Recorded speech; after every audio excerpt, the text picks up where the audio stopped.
అపోస్తల కార్యములు 7వ అధ్యాయం 44 నుంచి 50 వచనాలు ఈరోజు మనం చూద్దాం. అపోస్తల కార్యములు 7వ అధ్యాయం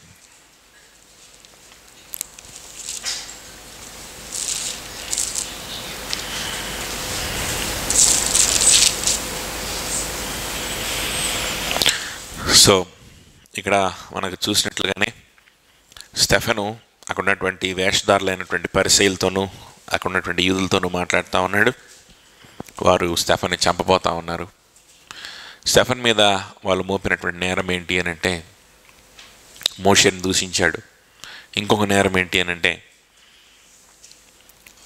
ఈ మందిరాన్ని పడగొట్టి 3 దినాల్లో తిరిగి లేపుతానని చెప్పినటువంటి యేసుక్రీస్తును ప్రకటిస్తున్నారు. సో ఈ మందిరాన్ని కూడా వారు అవమానపరుస్తున్నారు. ఈ మందిరాన్ని కూల్చివేయాలనేటువంటి పరిస్థితులు ఆలోచనలు వెలుకొన్నట్టున్నాయి అనేటువంటిది కూడా స్టెఫెన్ మీద ఉన్నటువంటి నేరం. సో మొదటి నేరం మోషే గురించి.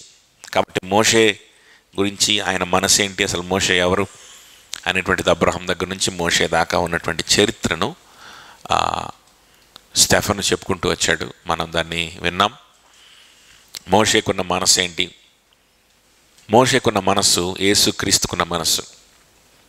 యేసుక్రీస్తుకున్న మనస్సు ఇదిగో మా విశ్వాసులకు కలుగుతుంది. మా విశ్వాసుల్లో ఉన్నది యేసుక్రీస్తు మనసే. ఆయన మనసుతోనే మేము పనిచేస్తున్నాం అని చెప్పడానికి అక్కడ స్టెఫెన్ ప్రయత్నించినట్లు మనం చూస్తాం. అలానే మీకున్నది యేసుక్రీస్తు మనసు కాదు, మీకున్నది దేవుని మనసు కాదు. ఎందుకంటే మీకున్నది మోషే మనసు కాదు అని ప్రూవ్ చేయడానికి కూడా అక్కడ ప్రయత్నం చేశాడు. మోషే అయితే మనుషుల దగ్గర నుంచి వచ్చేటువంటి మెప్పు గురించి ఆలోచించలేదు. మోషే అయితే ఆయనకు కలగబోయేటువంటి గుర్తింపును గురించి ఆలోచించలేదు. మోషే దేవుడు ఆయన్ని పెట్టిన సిచ్యువేషన్ ఏదైనా, అది మిదియాను అరణ్యమైన, ఫరో ఇల్లైనా, ఎక్కడున్నా సరే దేవుని సువార్త పనిలో ఉండాలనే తాపత్రయము ఆయన వదిలిపెట్టుకోలేదు. కానీ మీరు అలా కాదు. మీ హృదయం అంతా కూడా మనుషుల దగ్గర నుంచి వచ్చే మెప్పు గురించే ఆలోచిస్తుంది. సో మీరు మోషే మనసు మీకు లేదు అని వాళ్ళను హెచ్చరిస్తూ ఉన్నాడు. అది మనం చూసాం. ఆ తర్వాత 44 నుంచి చూస్తే ఆ తర్వాత మోషే అరణ్యంలో ఇశ్రాయేల్ ప్రజల్ని ఏ విధంగా నడిపించాడు, ఆయన ఒక కాపరిగా ఉండి అరణ్యంలో ఉన్నటువంటి సంఘముని ఏ విధంగా మోషే నడిపించాడని అక్కడ స్టెఫెను చెప్పాడు. ఏ విధంగా నడిపించాడు? ఆరకల్స్, దైవోక్తులు, దేవుని యొక్క మాటలను, జీవము కలిగినటువంటి దేవుని యొక్క మాటల్ని తన ప్రజలకి ఇచ్చి మోషే నడిపించాడు. That is the way a leader should be. ఒక లీడర్కి ఉండాల్సిన రైట్ మెంటాలిటీ ఏంటంటే దేవుని వాక్యాన్ని, దేవుని మాటల్ని తన ప్రజలకి ఇవ్వాలి. నా సొంత మాటలు కాదు అని దేవుని మాటల్ని ఇచ్చే పనిలోనే ఆ మోషే ఉన్నాడు అని చెప్పాడు. అయితే మోషే ఇంకొక మాట కూడా చెప్పాడు. మోషే సువార్తను ప్రకటించాడంట అరణ్యంలోనే.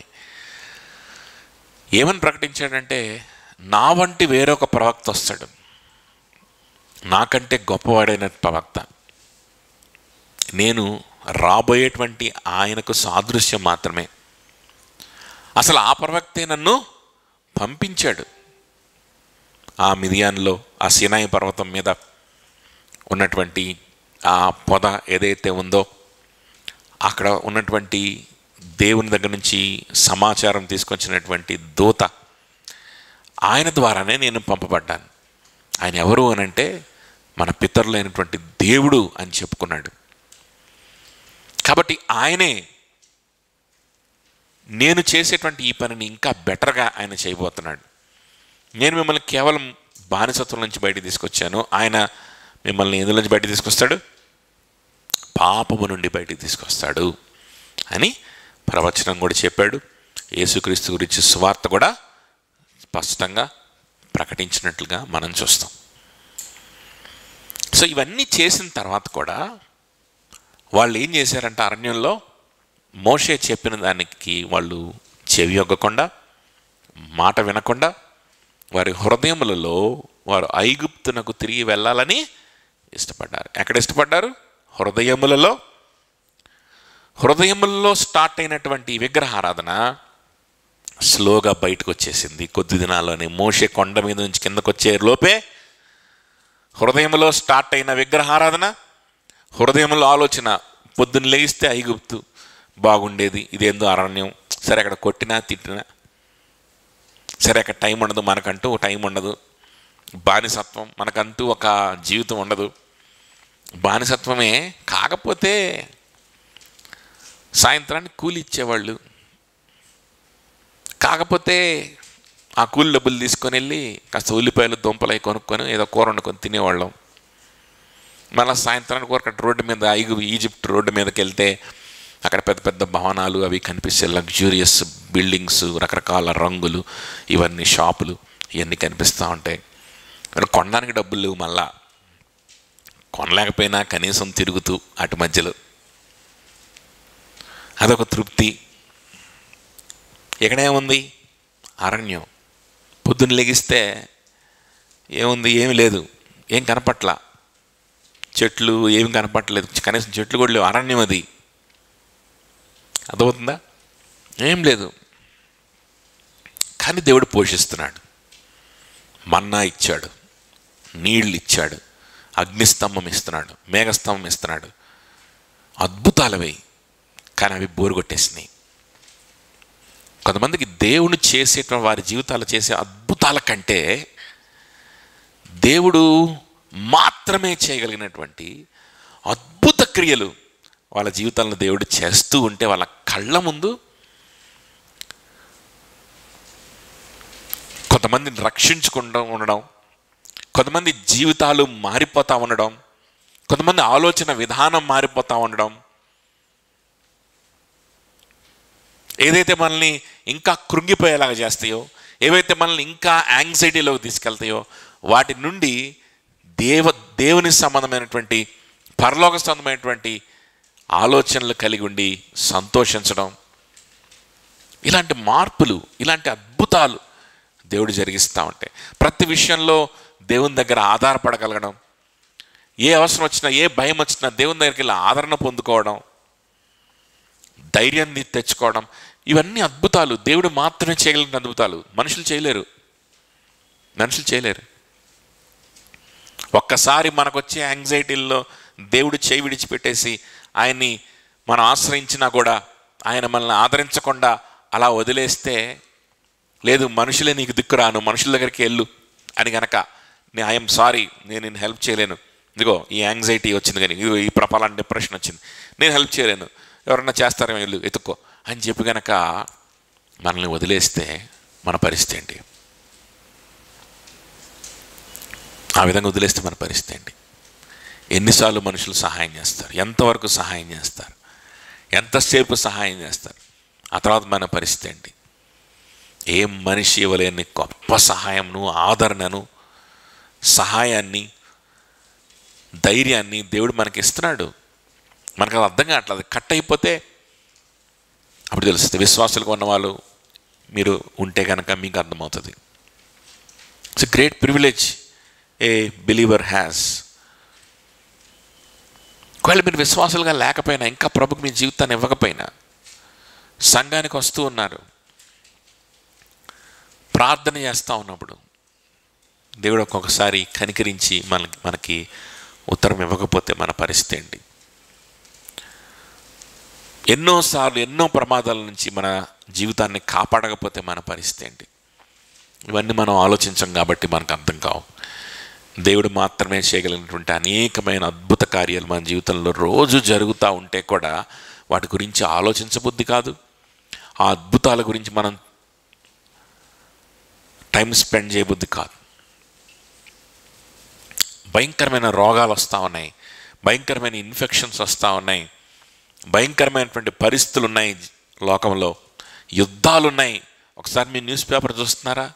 ఒకసారి మీరు న్యూస్ చూస్తున్నారా? ఎన్ని యుద్ధాలు జరుగుతున్నాయి తెలుసా? ప్రపంచంలో ఎన్ని చోట్ల భయంకరమైన యుద్ధాలు జరుగుతున్నాయి తెలుసా? ఏ క్షణానైనా సరే ఒక పెద్ద ప్రపంచ యుద్ధంగా అది మారి ఈరోజు మనకు వచ్చే జీతాలు, మనకు వచ్చేటువంటి ఈ మొత్తం కూడా ఒక్కసారి కొలాప్స్ అయిపోయేటువంటి అవకాశం ఎంత ఉందో తెలుసా? ఎంత ఉందో తెలుసా? మనకు వచ్చేటువంటి ఆహారం, మనకు వచ్చేటువంటి వస్తువులు ఇవన్నీ కూడా ఒక్కసారిగా వితిన్ మంత్స్ ధరలు పెరిగిపోయి కుప్పగూలిపోయేటువంటి పరిస్థితి. ధనవంతులు అనుకునే వారికి కూడా కుప్పగూలిపోయేటువంటి పరిస్థితి ఎంత దగ్గరగా ఉందో తెలుసా? We are on the brink of war, world war. అంత భయంకరమైన పరిస్థితులు ప్రపంచంలో జరుగుతూ ఉన్నాయి. దేవుడు ఏ విధంగా కాపాడుతున్నాడు? ఈరోజు మనం ప్రభువుని ఆరాధించుకోగలుగుతున్నామంటే నాకు చాలా డిస్టర్బెన్స్గా ఉంది.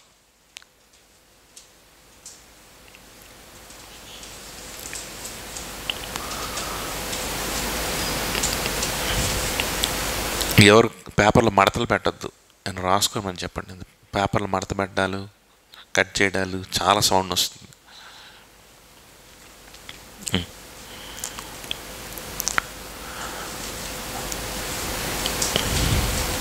సో మన ఆరోగ్యాన్ని గురించి మనం ఆలోచన చేసిన, పరిస్థితుల గురించి ఆలోచన చేసిన, దేవుడు మనకిస్తున్నటువంటి ఆయుష్ని బట్టి, మనకిస్తున్న ఆరోగ్యాన్ని బట్టి, బలాన్ని బట్టి ఎంతగానో ప్రభువుకి మనం స్తుతించాల్సిన పరిస్థితి ఉంది. ఎంతగానో ప్రభువుకి మనం కృతజ్ఞతగా మనం ఉండాల్సిన అవసరం ఉంది. దేవుడు మాత్రమే చేయగలిగినటువంటి విషయాలు అవి. మన రక్షింపడినా రక్షింపడకపోయినా, ప్రభువులో ఉన్నా ఉండకపోయినా దేవుడు మనకు అనుగ్రహిస్తున్నాడు, మనల్ని కాపాడుతున్నాడు. కాబట్టి ప్రభువు చేస్తున్నటువంటి ఆ గొప్ప కార్యాల గురించి ఆలోచించడం కంటే కూడా మనం దేని గురించి ఆలోచించడానికి ఇష్టపడతామనంటే మన చేతిలో ఉన్నటువంటి వస్తువుల గురించి, మన చుట్టుపక్కల ఉన్నటువంటి రిచెస్ గురించి మనం ఆలోచించడానికి ఇష్టపడతాం. అటువంటి ఒక విగ్రహారాధనే ఈ ఇశ్రాయేలు ప్రజల హృదయాల్లో కలిగిందంట. అందరిని అడిగి వెళ్ళిపోమని చెప్పి, అందరిని ప్లీజ్ గో బ్యాక్, అడిగి వెళ్ళిపోండి, ఎవ్రీవన్ గో. ఝాన్సీ, షమీది, ఝాన్సీ, షమ్మీ, నీ పేరేంటి? బ్లెస్సీ, మీరు చైర్స్లో కూర్చోండి. చిన్నపిల్ల మీరేమన్నా, go and SIT in the chairs. Shammi, go and SIT in the chairs and listen. వాక్యం వినాలి. మిగిలిన వాళ్ళందరూ వెనక్కి, బ్యాక్ కూర్చో. షమ్మీ పో. దెబోరా కూడా, Deborah you also go to the chair. Mummy దగ్గరకు కాదు, సపరేట్గా చైర్లో కూర్చొని వాక్యం వినాలి.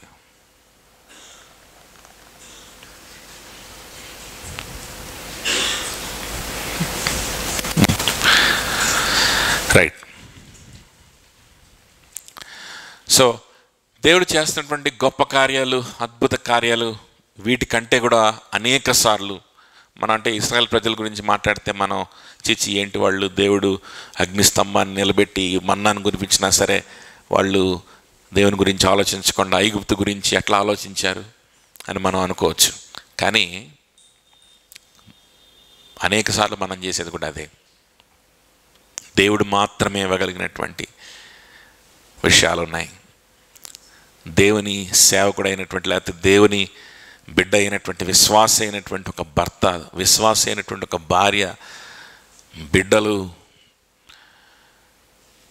కొంతమందికి వాక్యం చెప్పి, సువార్తను చెప్పి దేవునిలో బలపరచడానికి అందుబాటులో ఉన్నటువంటి కొంతమంది నశించిపోయేటువంటి ఆత్మలు మనకు అందుబాటులో ఉండడం, కొన్ని అవకాశాలు మనకు దొరకడం, కొంతమందికి సువార్త చెప్పి దేవునిలో బలపరిచేటువంటి అవకాశం మనకు దొరకడం, ఇవన్నీ దేవుడిచ్చినటువంటి అద్భుతమైనటువంటి అవకాశాలు, నిజమైన సంతోషాన్ని మనకి ఇచ్చేటువంటి గొప్ప అవకాశాలు. కానీ వీటన్నిటిని పక్కన పెట్టి ఇవన్నీ మన చుట్టూతా ఉండగా, దేవుడు నిలబెడుతున్నటువంటి మన ఆయుష్ ఇవన్నీ మన చుట్టూ మనకు ఉండగా, స్టిల్ అవర్ హార్ట్ ఎప్పుడైనా కూర్చొని ప్రభుని మనస్ఫూర్తిగా స్తుతించి సంతోషించావా? ప్రభా, నాకు ఇచ్చిన ఆయుష్ని బట్టి స్తోత్రమయ్యా, నాకు ఇచ్చిన ఆరోగ్యాన్ని బట్టి స్తోత్రం ప్రాణాంతకమైనటువంటి జబ్బు ఏది నాకు లేదు. అందును బట్టి నీకే స్తోత్రం. నీ సేవ చేసుకోవడానికి నాకు అవకాశం ఉంది, సంఘం ఉంది, దాన్ని బట్టి స్తోత్రం ప్రభా. ఎప్పుడన్నా ప్రభుని స్తుతించావా? ప్రభుని ఆరాధన చేసావా? దేవుడు మాత్రం నిలబెట్టగలిగినటువంటి విషయాలు ఇవి. ఎవరు నిలబెడతారు? ఒక క్యాన్సర్ వచ్చిందనుకోండి, ఒక భయంకరమైన జబ్బు వచ్చిందనుకో, ఇన్ఫెక్షన్ వచ్చిందనుకోండి, ఎవరు నిలబెడతారు నిన్ను? దేవుడు కాదని నిలబెడుతుంది. కానీ మన హృదయంలో మనం కంటిన్యూస్గా దేవుడిచ్చినటువంటి ఈ గొప్ప విషయాల గురించి ఆలోచన చేయకుండా మన ఆలోచనలన్నీ ఎటువంటి ఏంటంటే తాత్కాలికమైనటువంటి భోగముల వైపు. ఆ ఐగుప్తులో ఆ రోడ్లు, ఆ రంగులు అవన్నీ చూసుకుంటూ తిరగాలన్నమాట రోడ్లు వెంబటి. పొద్దునే 7 గంటలకు వెళ్తే మళ్ళీ రాత్రి కూడా వచ్చేది 9 గంటలకే డ్యూటీ దిగేది. పొద్దున్న 7 గంటలకు డ్యూటీ ఎక్కితే కొరడా దెబ్బలు కొట్టించుకొని కుక్క చాకిరి చేసి ఆఖరికి డ్యూటీ దిగేది ఎప్పుడు? 9 గంటలకో 10 గంటలకో దిగుతాడు. ఆ 10 గంటలకి దిగి కాస్త ఊరక ఆ రోడ్ల మీద తిరిగితే అసలు అందమైనటువంటి భవంతులు ఇవన్నీ పాష్గా అసలు అంతా ఏంటంటే అంత అడ్వాన్స్డ్ టెక్నాలజీ ఇవన్నీ కనిపిస్తూ ఉంటాయి. లైట్లు అన్నీ ఆర్భాటాలు కనిపిస్తూ ఉంటాయి. ఇంకా ఇవన్నీ చూసుకుంటా ఇంటికి వెళ్ళి కుయ్యో మొర్రో అనుకుంటా ఆడు ముష్టి పడేసిన మొహాన పడేసిన కూలిని తీసుకెళ్ళి ఆ కూలీతోటి ఏ దుంపలో ఏవో కొనుక్కొని తిని ప్రశాంతంగా సెల్ ఫోన్ చూసుకుంటా నిద్రపోవాలి. తీరా ఏడ చూస్తేనే అరణ్యం. రేపొద్దున ఆహారం ఉంటుందా లేదో తెలీదు. అరణ్యం. కానీ దేవుడు ప్రొవైడ్ చేస్తున్నాడు, ఆరోగ్యంగా ఉంచుతున్నాడు. కొరడా దెబ్బలు లేవు, గొడ్డు చాకిరి లేదు, ఇవేవి లేవు. సంతోషించడానికి అవకాశం ఉంది. చుట్టుపక్కల చూస్తే స్వజనులు, తన సొంత జనులు ఉన్నారు, దేవుని బిడ్డలు ఉన్నారు, నడిపించే మోషే ఉన్నాడు. వీరొక దేశముగా ఉన్నారు, వీళ్ళకి ఒక ఐడెంటిటీ వచ్చింది. ఇవన్నీ దేవుని వల్ల మాత్రమే కలిగినాయి. వేటి గురించి కూడా సంతోషం లేదు. ఐగుప్తులో ఉన్నటువంటి వాటి గురించి ఆశపడుతూ హృదయంలో తిరిగి వెళ్ళాలని ఇష్టపడ్డారంట. అక్కడ స్టార్ట్ అయినటువంటి ఒక చిన్న మెటీరియలిజం లాగా స్టార్ట్ అయినటువంటి ఆ ఆలోచన అది ఎంతగా దారితీసింది అని అంటే వాళ్ళ గురించి ప్రవచన గ్రంథంలో రాయబడినటువంటి విషయాన్ని ఇక్కడ స్టెఫను కోట్ చేశాడు కదా. ఏంటది? విగ్రహాలకి, అన్య దేవతలకు పూజించేటువంటి పరిస్థితికి దిగజారిపోయారంట. తమ సొంత బిడ్డలను బలిచ్చేటువంటి ఒక భయంకరమైన దేవుడు ఉంటే, ఒక దేవత ఉంటే ఆ దేవతను పూజించే స్థితికి దిగజారిపోయారంట. ఇంకొక దేవత సింబల్ అయినటువంటి స్టార్, ఆ స్టార్ని పెట్టుకొని వాళ్ళు తిరిగారంట. అంత భయంకరమైన స్థితికి వాళ్ళు దిగజారిపోయారని ఇక్కడ స్టెఫను చెప్తా ఉన్నాడు. 44 వచనం చూడండి. కనుక బాబేలు ఆవలికి మిమ్మను కొనిపోయేదనని చెప్పాడు కదా. సో ఈ విధంగా ఉన్నారు కాబట్టి బబులోను, బాబేలు అంటే బబులోను ఆవలికి మిమ్మల్ని కొనిపోయేదను. సో మరలా సెకండ్ స్లేవరీలోకి వెళ్ళారు.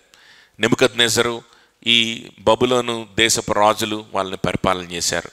పరిపాలన చేయడం అంటే వాళ్ళని తీసుకెళ్ళిపోయారు. అసలు చెరపట్టుకొని వాళ్ళ దేశం నుంచి లాక్కెళ్ళిపోయి మళ్ళా బానిసల్లాగా వాళ్ళని పెట్టుకొని వాళ్ళు పరిపాలన చేశారు. 44 చూడండి. అతడు చూచిన మాదిరి చొప్పున దాన్ని చేయవలనని మోషేతో చెప్పిన వాడు ఆజ్ఞాపించిన ప్రకారము సాక్ష్యపు గుడారము అరణ్యములో మన పితరుల యొద్ద ఉండెను. మోషేకి దేవుడు ఒక నమూనాను చూపించాడంట. ఒక నమూనాను చూపించి ఆ నమూనా ప్రకారం ఒక ప్రత్యక్ష గుడారాన్ని తయారు చేయమన్నాడంట. సో ప్రత్యక్ష గుడారాన్ని తయారు చేశారంట. అరణ్యంలో ఉన్నప్పుడు సాక్ష్యపు గుడారము, మీ తెలుగు బైబిల్లో ఏముంది? సాక్ష్యపు గుడారం. సో సాక్ష్యపు గుడారం, ప్రత్యక్ష గుడారం అంటారు, సాక్ష్యపు గుడారం అంటారు. అదొక గుడారం, ఒక టెంట్ లాగా వేస్తారు, ఒక టబర్నకల్ లాగా వేస్తారు. అందులో దేవుని యొక్క మందసం ఉంటుంది. మందసం అంటే ఒక పెట్టె. ఆ పెట్టెలో దేవుడు ఏంటి అంటే ఇచ్చినటువంటి ఆజ్ఞలు, తర్వాత ఇవన్నీ కూడా అందులో కొన్ని వస్తువులు ఉంటాయి అన్నమాట. సో అలాంటిది ఒకటి తయారు చేస్తున్నారంట. ఇది దేని చొప్పున చేశాడు మోషే దీన్ని ఏర్పాటు చేసుకోమన్నాడు అని అంటే, అతడు చూచిన మాదిరి చొప్పున దానిని చేయవలనని మోషేతో చెప్పినవాడు, ఆజ్ఞాపించిన ప్రకారం. ఏంట మాదిరి? మోషే చూసిన మాదిరి ఏంటి? దేవుని యొక్క సన్నిధి. మండుతున్నటువంటి ఆ పొద దగ్గర మోషే చూసిన దేవుని యొక్క సన్నిధి, పరిశుద్ధమైనటువంటి దేవుని సన్నిధి, దేవుని యొక్క మాటలు, ఆయన స్వరం వింటే అట్లా ఉంటుంది, ఆయన సన్నిధిలో నిలబడితే అలా ఉంటుంది. ఆయనకు అర్థమైంది. ఆయన సన్నిధిలో నిలబడి ఆయన వాక్యాన్ని, ఆయన చెప్పిన మాటల్ని వింటా ఉంటే ఎంత ఆదరణకరంగా ఉంటుంది, ఎంత పరిశుద్ధపరచబడతాం, ఇవన్నీ ఆయనకు అర్థమైనవి. సో ఇదే నమూనా చొప్పున నువ్వు ఒక ప్రత్యక్ష గుడారాన్ని ఏర్పాటు చేయి అరణ్యంలో అని దేవుడు చెప్పాడంట. చెప్తే ఆ విధంగా దేవుని సన్నిధిని అనుభవించడానికి, ఇంకా దేవుని యొక్క మాటలు వినడానికి. యెషయా గ్రంథంలో కూడా ఇందాక ప్రభు చెప్పింది అదే కదా, నేను పిలిచినప్పుడు ఎవరైనా పలికితే బాగుండు, నేను మాట్లాడినప్పుడు ఎవరైనా శ్రద్ధగా వింటే బాగుండు. శ్రద్ధగా వినేవాడే లేడు, పిలిస్తే పలికేవాడు లేడు, నాతో సంబంధం లేదు, హృదయం అంతా ఎక్కడో ఉంది, హృదయం అంతా అదిగో అదిగో ఆ సిటీలో ఉంటే బాగుంటుంది, హృదయం అంతా అదిగో అదిగో అక్కడ ఆ బిల్డింగుల మధ్యలో ఉంటే బాగుంటుంది, హృదయం అంతా అదిగో పలానా షాప్కి వెళ్తే బాగుంటుంది, హృదయం అంతా అదిగో ఆ విధంగా ప్రాస్పరస్గా ఉంటే బాగుంటుంది, అవి కొనుక్కుంటే బాగుంటుంది, ఈ డబ్బులుంటే బాగుంటుంది, వాళ్ళు మెచ్చుకుంటే బాగుంటుంది. హృదయం అంతా ఎక్కడో ఉంది, నీకు టైం లేదు, నీ హృదయంలో ఖాళీ లేదు, నేను పిలిచినప్పుడు పలికే దిక్కు లేదు, నేను మాట్లాడినప్పుడు వినేటువంటి మనసు నీకు లేదు. అదే కదా యెషయా ప్రవక్త ద్వారా ప్రభు చెప్పాడు. మోషే కూడా ఇక్కడ ఆ విధంగా ఏం చేస్తాడంటే, ఆయన పిలిస్తే పలకాలరా, మనం దేవునితో మనం సంబంధం కలిగి ఉండాలి, ఆయనకు మనం భయపడాలి, ఆయన మాట్లాడినప్పుడు మనం శ్రద్ధతో వినేవారిగా మనం ఉండాలి అని దీనికోసం ఒక ప్రత్యక్ష గుడారాన్ని, సాక్ష్యపు గుడారాన్ని ఏర్పాటు చేసుకుందామని ఏర్పాటు చేశాడంట. తర్వాత 45 చూడండి. మన పితరులు తమ పెద్దల చేత దాన్ని తీసుకొనిన వారై దేవుడు తమ ఎదుట నుండి వెళ్ళగొట్టిన జనములను వారు స్వాధీనపరుచుకున్నప్పుడు యెహోషువతో కూడా ఈ దేశంలోకి దానిని తీసుకొని వచ్చిరి. అది దావీదు దినముల వరకు ఉండెను. సో ఆ ప్రత్యక్ష గుడారం అరణ్యంలో తయారైంది. ప్రత్యక్ష గుడారం ఎక్కడ తయారైంది? ఇశ్రాయేల్లో తయారవల. ఈజిప్ట్ నుంచి కానాను అంటే ఇశ్రాయేల్ ప్రాంతానికి వచ్చే దారిలో దేవుడు చెప్పాడు, మోషే దాన్ని తయారు చేశాడు, ఆ ప్రత్యక్ష గుడారాన్ని కట్టుకోవడం స్టార్ట్ చేశాడు.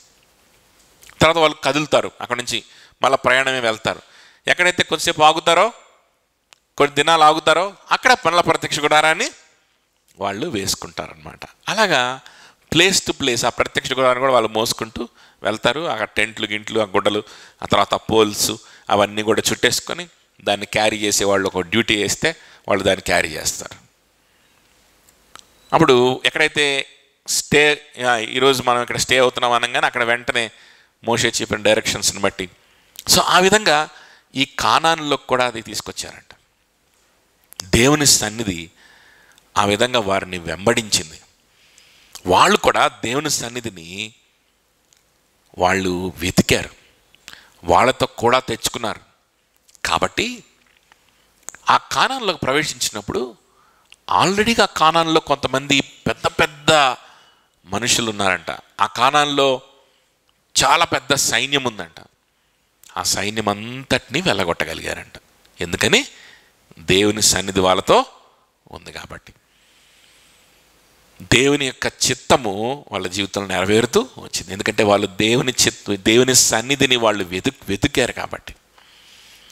దేవునికి ఆయన పలికినప్పుడు వినేంత దగ్గరలో వాళ్ళు ఉన్నారు కాబట్టి, ఆయన మాట్లాడినప్పుడు ఆలకించేటువంటి మనస్సు వాళ్ళకి కలిగి ఉన్నారు కాబట్టి. దేని ద్వారా? ఈ సాక్ష్యపు గుడారం ద్వారా. సో దేవుడు వాళ్ళందరిని వెళ్ళగొట్టాడు. కాబట్టి ఆ కానానులో కూడా అది వచ్చింది. దావీదు దినముల వరకు ఆ ప్రత్యక్ష గుడారమే ఉందంట. సో ఇప్పుడు వాళ్ళు మూవ్ అవ్వట్లేదు, ఇశ్రాయేల్లోకి వచ్చేసారు, స్టెబిలైజ్ అయిపోయారు, స్టేషనరీగా ఉన్నారు. కాబట్టి దావీదు రోజుల దాకా, దినాల దాకా కూడా ప్రత్యక్ష గుడారం అక్కడే ఉంది. తర్వాత ఏం జరిగింది అంటే 46 అతడు దేవుని దయ పొంది యాకోబు యొక్క దేవుని నివాస స్థలమును కట్టగోరెను.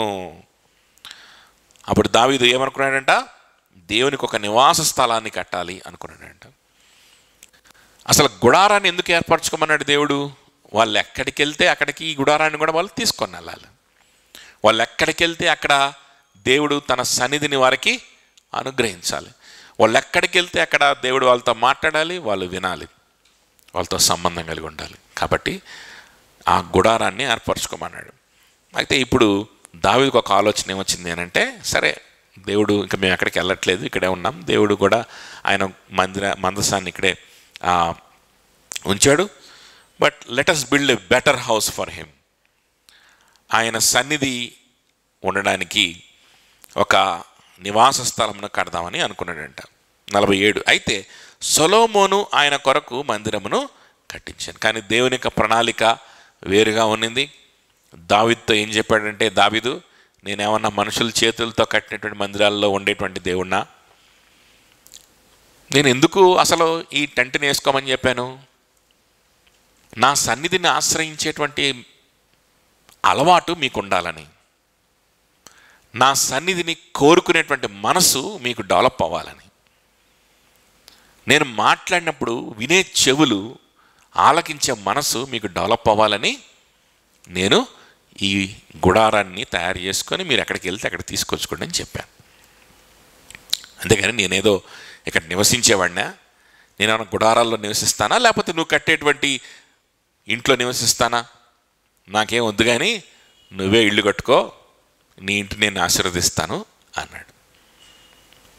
అప్పుడు దావీదు కన్నీటితోటి ఆరాధన చేస్తూ, ప్రభువా, నా ఇంటిని ఆశీర్వదించాలని నువ్వు ఇష్టపడ్డావా?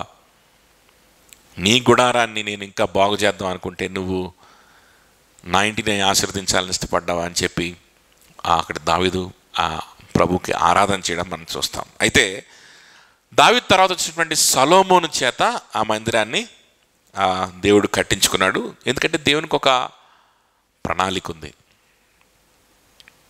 అదేంటి అని అంటే, తన కుమారుడైనటువంటి యేసుక్రీస్తు తన ప్రజలైనటువంటి ఆయన మీద విశ్వాసం ఉంచినటువంటి వారికి ఆయన ఏమై ఉంటాడో, వారి జీవితాల్లో ఆయన ఏం జరిగిస్తాడో ప్రాక్టికల్గా చూపించడానికి, సింబాలిక్గా చూపించడానికి ఆ మందిరాన్ని వాడుకుందాం అనుకున్నాడు దేవుడు. కాబట్టి ఎవరి చేత కట్టించుకున్నాడు? సొలొమోను చేత కట్టించుకున్నాడు. ఆయన ఉద్దేశాలను బట్టి. దావీదు ఉద్దేశం వేరు. దావీదు ఉద్దేశం ఏంటి అని అంటే, నేనేమో మంచి ఇంట్లో ఉన్నాను, దేవుని సన్నిధి కోసం మాత్రం ఒక టెంట, ఒక గుడ్డలతో కట్టినటువంటి టెంట్ ఉండడం ఏంటి? నేను మంచి బ్రిక్స్తో కట్టుకున్నటువంటి, బంగారంతో కట్టుకున్నటువంటి ఇళ్లల్లో నేనుంటూ, ఇది దావీదు మంచి మనసే. దావీదు మంచి మనసు, దేవుని ఆరాధించాలని, దేవుని సన్నిధికి ఏంటి అని అంటే దాన్ని ఘనపరచాలని దావీదు మనసే. కానీ దేవునికి కూడా ఏ ప్రణాళికలో ఉన్నాడంటే, మందిరాన్ని కట్టిద్దామనే ప్రణాళికలో ఉన్నాడు. కానీ దావీదుతో కట్టించుకోవాలి, సొలొమోనుతోనే కట్టించుకున్నాడు. ఎందుకు అంటే, to manifestly express that this is not the reason why I want to build a temple. మందిరము నిర్మించబడడం వెనకాల నా రీజన్ ఇది కాదు, నేను ఉండడానికి కాదు, నేను నివసించడానికి కాదు. ఆకాశం నా సింహాసనం, భూమి నా పాదపీఠం. నివసించుటకు మనుషులు నిర్మించినటువంటి ఈ మందిరము ఏ పాటిది? నేను నివసించడానికి ఒక మందిరం కట్టుకోవాలనేటువంటి ఆలోచన మీ మైండ్లో నుంచి ఎరేజ్ అయిపోవాలి. కాబట్టి దావీదుని ఆపేశాడు, సొలొమోను చేత కట్టించుకున్నాడు. ఉద్దేశం వేరు, ఆయన నివసించడానికి కాదు, ఆయన అక్కడ ఉండిపోవడానికి కాదు. సొలొమోను చేత మందిరాన్ని ఎందుకు కట్టించుకున్నాడు అని అంటే యేసు క్రీస్తుకి సాదృశ్యంగా అది దానిని చూపించడానికి. యేసుక్రీస్తులో ఏ బలియాగమైతే ఉంటుందో అది ఆ మందిరంలో చూపించడానికి. యేసుక్రీస్తు ఏ పాప క్షమాపణ ఇస్తాడో ఆ పాప క్షమాపణ ఆ మందిరంలో ముందుగానే యేసుక్రీస్తుకు సాదృశ్యంగా చూపించడానికి. యేసుక్రీస్తు ఏ దేవునితో సహవాసాన్ని ఏర్పాటు చేస్తాడో ఆ సహవాసం ఆ మందిరంలో దేవుని ప్రజలకి చూపించాలని ఇష్టపడ్డాడు. చూడండి 47. అయితే సొలొమోను ఆయన కొరకు మందిరమును కట్టించెను. ఆ తర్వాత చూసినట్లయితే ఆయన ఆకాశము నా సింహాసనము, భూమి నా పాదపీఠము, మీరు నా కొరకు ఏలాంటి మందిరము కట్టుదురు, నా విశ్రాంతి స్థలం ఏది, ఇవన్నీ నా హస్తకృతములు కదా కావా అని ప్రభువు చెప్పుచున్నాడు అని ప్రవక్త పలికిన ప్రకారము సర్వోన్నతుడు కృతాలయములలో నివసింపడు అని ఇక్కడ స్టెఫను చెప్తా ఉన్నాడు అనమాట. చూడండి, అరణ్యంలో దేవుని గుడారం ఉంది. అరణ్యంలో గుడారము సొలొమోను కట్టించినటువంటి గుడారంగా మారింది. దేవుని సన్నిధి నీ ఆశ్రయించాలి. దేవుని సన్నిధి ఎంతో అట్రాక్టివ్గా ఉంటుంది. దేవుని సన్నిధిలో ఎంతో మధురమైనటువంటి అనుభూతి ఉంటుంది. ఆయన మనతో స్నేహం చేయడానికి మనకు దగ్గరగా ఉన్నాడు అని మనం మానవ మాత్రం కదా. ఆయన సన్నిధి మనకు దగ్గరగా ఉందని సింబాలిక్గా చూపించడానికి ఈ మందిరము, ఈ గుడారము ఇవన్నీ ఉన్నాయి. గుర్తుపెట్టుకోండి, దేవుడు అందులో నివసించడు. దేవునికి ప్రతిగా ఎలాంటి విగ్రహం అక్కడ లేదు. ఇదిగో ఈ స్థలంలో దేవుడు ఉంటాడు అనేటువంటి స్టేట్మెంట్ అక్కడెక్కడ కూడా దేవుడు ఇవ్వలేదు. కేవలం దేవుని ఆశ్రయించడానికి, చూడండి, జియోగ్రాఫికల్గా దేవుణ్ణి ఆశ్రయించడానికి మనుషుల్ని ప్రోత్సహించాలి. మనుషుల్ని ప్రోత్సహించాలంటే వాళ్ళకు ఒక స్థలం చూపించాలి. ఇదిగో రండి, దేవుని సన్నిధి మీకు అందుబాటులో ఉంది. దానికోసం ఆ గుడారాన్ని దేవుడు వాడుకున్నాడు. ఆ తర్వాత అది సొలొమోను దాన్ని మందిరంగా కట్టించాడు. కట్టించిన తర్వాత ఇప్పుడు ఉన్నటువంటి స్టెఫను మాట్లాడుతూ ఉన్నప్పుడు, ప్రస్తుతం స్టెఫను మాట్లాడుతున్న సమయంలో ఉన్నటువంటి మందిరం ఏంటి అని అంటే సొలొమోను కట్టించిన మందిరం కూడా కూలిపోయింది. ఇప్పుడు హేరోదు మహారాజు గొప్ప మందిరాన్ని కట్టించాడు. సొలొమోను ఎలాంటి మందిరాన్ని కట్టించాడో దానికి ఏమాత్రం తీసిపోయినటువంటి గొప్ప ఘనమైనటువంటి మందిరాన్ని హేరోదు కట్టించాడంట. అందుకనే అక్కడ పనిచేసేటువంటి శాస్త్రులు, పరిసయ్యులు, అక్కడ ఉన్నటువంటి ప్రధాన యాజకులు వీళ్ళందరూ కూడా ఏంటంటే వాళ్ళకి అదే లోకం. చూడండి, పెద్ద పెద్ద ఇన్స్టిట్యూషన్స్ ఉంటాయి, పెద్ద పెద్ద కెథీడ్రల్స్ ఉంటాయి. వాటిలో ఉన్నటువంటి ఆ ప్రీస్ట్స్ ఎవరైతే ఉంటారో పెద్ద కెథీడ్రల్ దాకా ఎందుకు, ఒక సంస్థ ఉందనుకోండి, ఆ సంస్థకి ఒక పెద్ద ఏరియా ఉంది, ఆ పెద్ద భవంతి కట్టుకొని అక్కడ ఒక ఆఫీస్ కట్టుకున్నారనుకోండి, ఆ లోపల ఉండే వాళ్ళకి ఇంక అదే లోకం. ఆ లోపల వాళ్ళకి సంబంధించిన కొన్ని ఉద్యోగాలు ఉంటాయి, అవి చేసుకుంటూ ఉంటారు. అక్కడ ఉండేటువంటి వ్యక్తుల యొక్క మెప్పును కోరుకుంటూ ఉంటారు. వాళ్ళు మెచ్చుకున్నారా లేదా అనేది చూసుకుంటూ వాళ్ళ నీతిని అక్కడక్కడే వెతుక్కుంటూ ముందుకెళ్ళిపోతూ ఉంటారు అన్నమాట. సో ఆ పరిస్థితుల్లో ఇక్కడ ఈ యాజకులు, ఈ లేవీలు వీళ్ళందరూ కూడా ఆ మందిరంలో ఉంటా ఉన్నారు. అక్కడ ప్రధాన యాజకుడు మెచ్చుకున్నాడు అనుకో, ఇంకదే వాళ్ళకి నీతి, ఇంకంతకు మించిన నీతి వాళ్ళకి లేదు. అలాంటి పరిస్థితుల్లో వాళ్ళు ఉన్నప్పుడు స్టెఫను ఏం చెప్తున్నాడంటే అసలు ఈ మందిరము దేనికోసం ఉంది? ఈ మందిరము తన కుమారుడైనటువంటి యేసు క్రీస్తు ద్వారా మనకు కలిగేటువంటి దేవుని సన్నిధి, దేవుని యొక్క స్నేహము, తన కుమారుడైన యేసు క్రీస్తు ద్వారా మనకు కలిగేటువంటి పాప క్షమాపణ, బలియాగం, వీటిని చూపించడానికి ఉంది మందిరం. ఇక్కడ అంటే యేసుక్రీస్తును చూపించడానికి ఉంది. యేసుక్రీస్తే ఈ లోకంలోకి వచ్చినప్పుడు నమూనాగా ఉన్నటువంటిది ఏమైపోవాలి?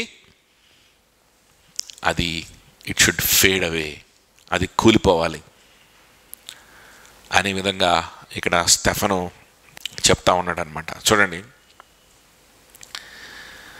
అని లాస్ట్లో చూడండి, ఆకాశమున సింహాసనం, భూమి నా పాదపీఠము, మీరు నా కొరకు ఎలాంటి మందిరం కట్టుదురు, నా విశ్రాంతి స్థలం ఏది, ఇవన్నీ నా హస్తకృతములు కావా అని ప్రభు చెప్పుచున్నాడు అని ప్రవక్త పలికిన ప్రకారము సర్వోన్నతుడు హస్తకృతాలయములలో నివసింపడు. ఈ ఆఖరి డైలాగ్ తోటి అక్కడ ఉన్నటువంటి యాజకులకి స్టెఫన్ని చంపడానికి ఒక కన్ఫర్మేషన్ వచ్చేసింది. అంటే ఈ హస్తకృత ఆలయములలో దేవుడు నివసింపడు అంటున్నాడు అని అంటే వీళ్ళ బాస్ యేసుక్రీస్తు చెప్పినటువంటి మాటలను వీడు నెరవేరుస్తాడు అనమాట. ఏదో రోజు ఏ బాంబో పెట్టి దీన్ని కూల్చివేస్తాడు అని వాళ్ళు పళ్ళు కొరుక్కొని వస్త్రములు చింపుకొని వాళ్ళు కోపంతో రగిలిపోయి ఆయన్ని రాళ్లతో కొట్టి చంపినట్లుగా మనం చూస్తూ ఉంటాం. అది నెక్స్ట్ వీక్ మనం మాట్లాడుకుంటాం అన్నమాట. హెబ్రీయులకు రాసిన పత్రిక 8వ అధ్యాయం 2వ వచనం చూడండి. హీబ్రూస్ 8:2. మేము వివరించుచున్న సంగతులలోని సారాంశం ఏదనగా, మనకు అట్టి ప్రధాన యాజకుడొకడున్నాడు, ఆయన పరిశుద్ధ ఆలయమునకు అనగా మనుష్యులు కాక ప్రభువే స్థాపించిన నిజమైన గుడారమునకు పరిచారకుడై ఉండి పరలోకమందు మహామహుని సింహాసనమునకు కుడిపార్శ్వమున ఆసీనుడాయను. ఆయన దేనికి యాజకుడుగా ఉంటున్నాడంట? మనుష్యుల చేతులతో నిర్మించిన ఆలయానికి కాదు, కానీ దేనికి? ప్రభువే స్థాపించిన నిజమైన గుడారానికి ఆయన పరిచారకుడుగా ఉంటున్నాడు. యోహాను సువార్త 1వ అధ్యాయం 14వ వచనం చూడండి. ఆ వాక్యము శరీరధారి అయి కృపాసత్య సంపూర్ణుడుగా మన మధ్య నివసించెను. వాక్యము శరీరధారి అయి కృపాసత్య సంపూర్ణుడిగా మన మధ్యలో నివసించెను. చూడండి, సో ఆయన శరీరాన్ని, ఒక శరీరము యేసుక్రీస్తుకి నిర్మించబడింది. ఆ శరీరాన్ని ఆయన ధరించుకొని కృపాసత్య సంపూర్ణంగా మన మధ్యలో ఆయన నివసించాడు. ఎవరు నిర్మించారు ఈ శరీరాన్ని? దేవుడే నిర్మించాడు యేసుక్రీస్తు శరీరాన్ని. ఈ యేసుక్రీస్తు శరీరమే ఏంటి అని అంటే దేవుడు తన చేతులతో తను స్వయంగా నిర్మించిన దేవుని యొక్క నిజమైన ఆలయము. This is the true temple which God himself pitched. దేవుడు స్వయంగా నిర్మించినటువంటి ఆలయం ఏంటి అని అంటే తన కుమారుడైన యేసుక్రీస్తుకు ఆయన ఇచ్చినటువంటి శరీరం.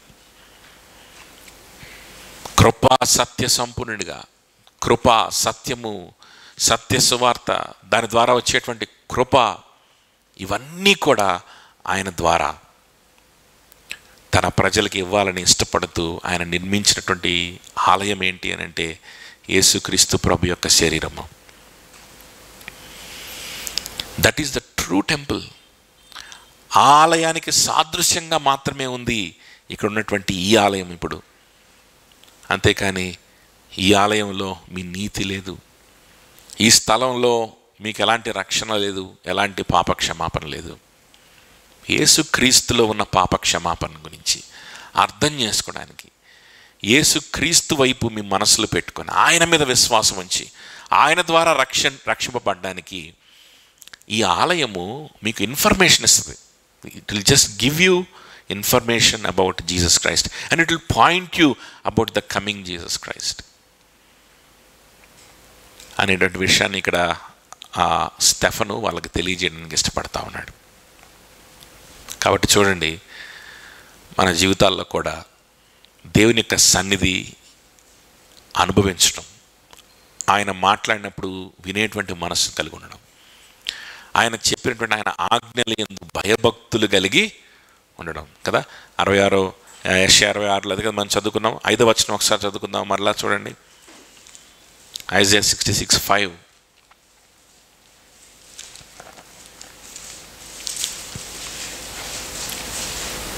యెహోవా వాక్యమునకు భయపడు వారలారా ఆయన మాట వినుడి.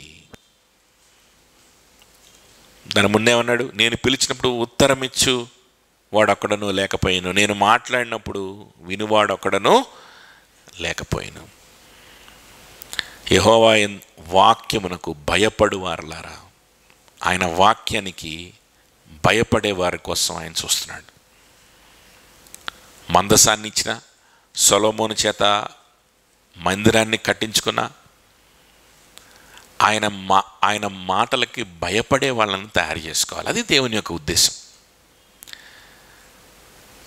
తనతోటి ఒక గొప్ప సంబంధం కలిగి ఉన్న వారిని తయారు చేసుకోవాలి.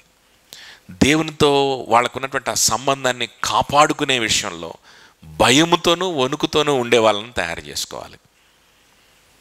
He wants someone who fears losing friendship with him.